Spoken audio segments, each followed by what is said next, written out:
Hey everybody, today I'm going to talk about boundaries and identity and how the two are related to one another.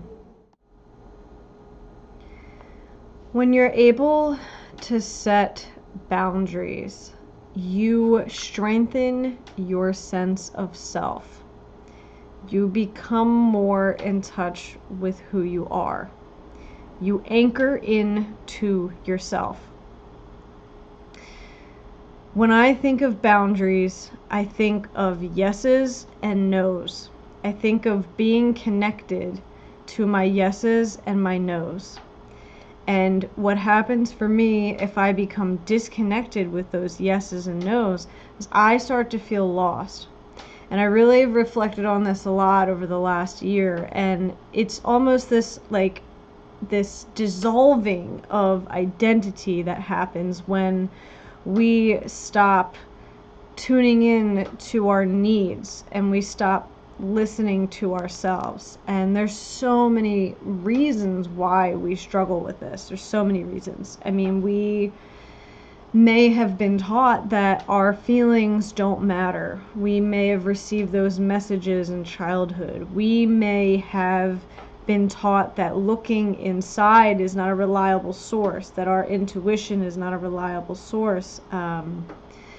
We just may have been conditioned to believe that our feelings, our thoughts, our desires, our needs are really not priority. They're not valid. Whatever it is, it could be so many things. All of these could be reasons why we have trouble maybe identifying what it is that we want and need, identifying what we don't want, and upholding what we know we need, upholding those boundaries. So when we say no to something because we know it's not good for us, we stick with it. We don't backslide into a situation that we know isn't good for us. And I'm saying this, please be compassionate, because this is really tough work that a lot of people aren't even beginning to dive into. But when we're not attuned with ourselves and with our own needs, we're essentially, in my opinion, we're tuning to the external world. We're tuning to other people, and we're really forgetting about ourselves. And I think it kind of comes full circle and affirms some of those beliefs, maybe that we aren't enough and that we don't matter. So it's this real kind of, can be cyclical in nature, and it's really worth paying attention to those the core reasons maybe why we feel like we aren't important enough or something to really uphold the things that we want and the things that we don't want. And I think what can happen sometimes, and again goes back to the identity thing, is when we almost become enmeshed with this internal world. We're making choices based on that stuff out there, and we're not making choices based on what's in our hearts, what's in our guts, our minds. We become more kind of enmeshed with that stuff, and we're not bonded to ourselves. We become less connected to ourselves. So that feeling of being lost, that breakdown, and that dissolving of identity, it's all connected. And I think the good news is little by little, we can reassert ourselves and reestablish our boundaries. It doesn't have to be in one huge decision or anything like that. It's just in these little decisions, and that constant kind of reminding myself and that I matter has helped so much. Just feeling like you have the right, reminding yourself that you have the right to your needs and your wants, and you have the right to say no. And I think in terms of saying no, often it brings up feelings of guilt. And if you've struggled with guilt, if that's been kind of an ongoing thing, I understand it's a very sticky, very kind of dark place.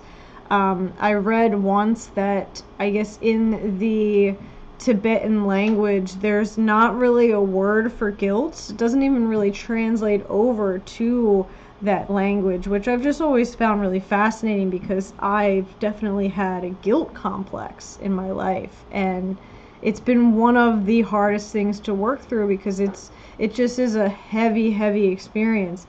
But I think that guilt is a huge impediment to setting boundaries, because it's kind of that extra process where you're really attuning to somebody else. You're feeling guilty. You're thinking about how your decision is affecting another person, or you're imagining how it's affecting another person, or you're putting that person before yourself.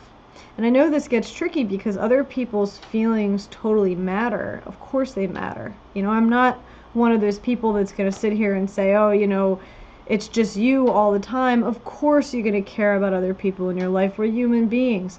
But guilt has a lot to do with responsibility.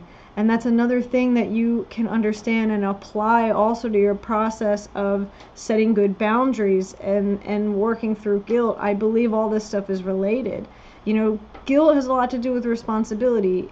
And if you realize that another person's feelings are important, but you can truly only be responsible for your own, that's important. Not making it your job to caretake another person's feelings, because that can get into codependency. It can really get into this place, this sticky dance, where there's actually, I think, a minimization of love and flow, and more of just these more rigid roles that we get into when we feel like, we need this person to be in this way, or we're going to control how this person feels, or we're going to take responsibility for this person's growth and this path. The boundary thing, that's a boundary issue. See, it's all related. Guilt, responsibility, boundaries.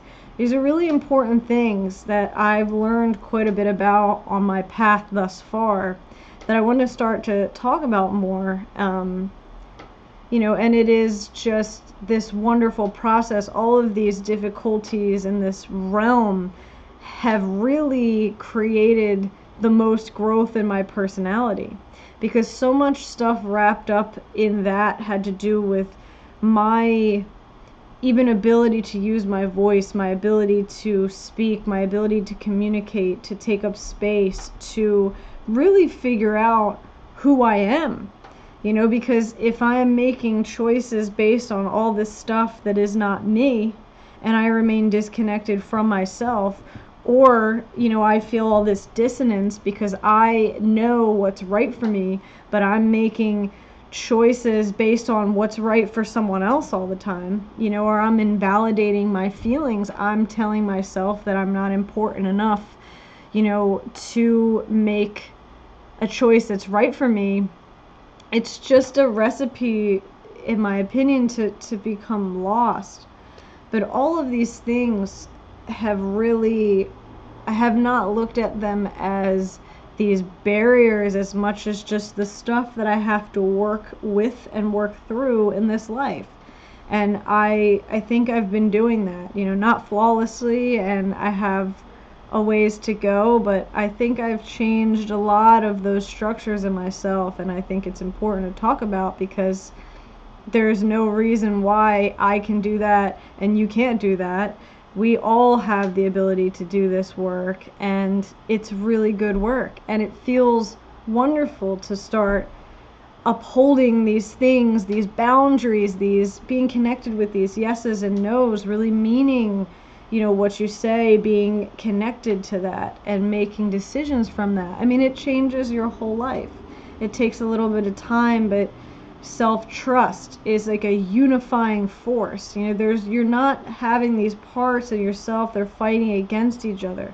You trust that you're going to take care of yourself. You trust that your decisions are going to be made from the heart. And you trust that, again, you're really taking care of yourself. You have your own back. So I know I said a lot. I think that's it. I'm going to try to keep these videos under 10 minutes, because I think that's like a fair time to hold your attention onto something. So if you have any questions, let me know. Thanks.